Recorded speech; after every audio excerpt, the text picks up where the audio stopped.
दोस्तों, जैसा कि आप लोग देख रहे हैं कि हमारा बिछावन काफ़ी गंदा हो गया था। हालांकि 2-3 महीने ही हुआ था, क्योंकि बारिश हो गई। बारिश में कहीं से पानी आ गया, थोड़ा आया था, लेकिन गीले होने की वजह से गंदा हो गया। तो हमने क्या काम किया, उसको सब रगड़ रगड़ के ज़मीन से छुटा करके उसको छन्ने की मदद से छान लिया। छानने के बाद जो गुठली जैसा बिछावन था उसको अलग कर दिया। फिर हमने नीम की पत्ती चूना, ये करीब 5 किलो चूना है और ये करीब 100 ग्राम के आसपास लोबान है। तो दोस्तों, हमने इसको ये तरीका अपनाया कि नीम की पत्ती को जलाया। जलाने के बाद जब वो नीम की पत्ती सुलग गई तो उसके अंदर लोबान हमने डाला। लोबान डालने का फ़ायदा ये है दोस्तों कि इसकी खुशबू महक से जीवी होते हैं या जारासीम कह लीजिए, वो मरते हैं।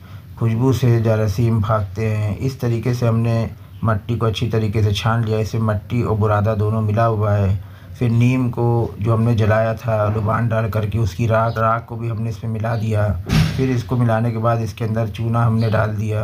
दोस्तों, करना ये है कि इसको खूब अच्छी तरीके से नीम की राख और चूने को अच्छी तरह से मिलाना है। चूँकि चूना 5 किलो था तो हमने लगभग इसमें 2 किलो या 2.5 किलो के आसपास अंदाज़न, क्योंकि लगभग आधा चूना भी हमारे पास बचा हुआ है। तो हमने इसको क्या काम किया, कुछ चूना हमने इसके अंदर मिला दिया।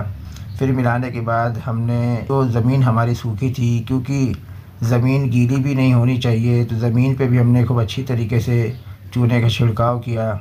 जब ज़मीन पे आप चूने का छिड़काव करें तो इस बात का ध्यान दें, क्योंकि हमारे पास मुर्गियाँ इसी के अंदर है, कहीं और ले जाने की शक्ल सूरत नहीं कि उनको अलग कहीं हटा करके तब इसमें काम किया जाए।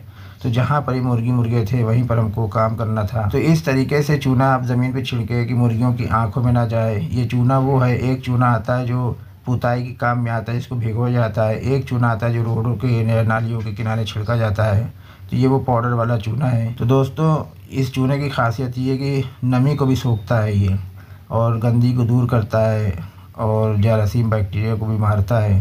तो इस तरीके से ज़मीन पे अच्छी तरीके से आप पहले छिड़क लें। जब ज़मीन पे हर तरफ छिड़क लें, दूसरी बात ये है कि जहाँ पर मुर्गियाँ बैठती हैं, जैसे कि आपने कुछ बना रखा हो, बाँस लगा रखा हो, तो वहाँ पर भी ये बीट कर देती है, तो उस पे भी आप छिड़क दें।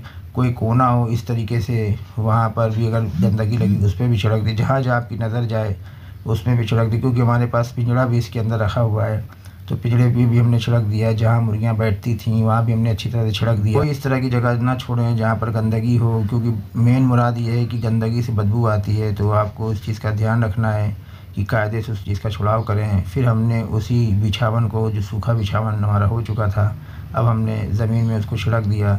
कहीं पर ढेर भी थोड़ा सा छोड़ दिया, क्योंकि मुर्गियाँ उसमें लेटेंगी, खेलेंगी, नहाएंगी।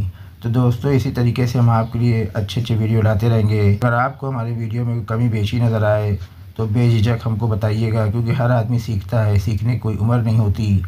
और मुझे बड़ी खुशी होगी कि अगर आप भी मुर्गी के शौकीन हैं और आपके पास भी अपना कुछ तजुर्बा है तो हमसे ज़रूर शेयर करिएगा कमेंट बॉक्स में कमेंट करके।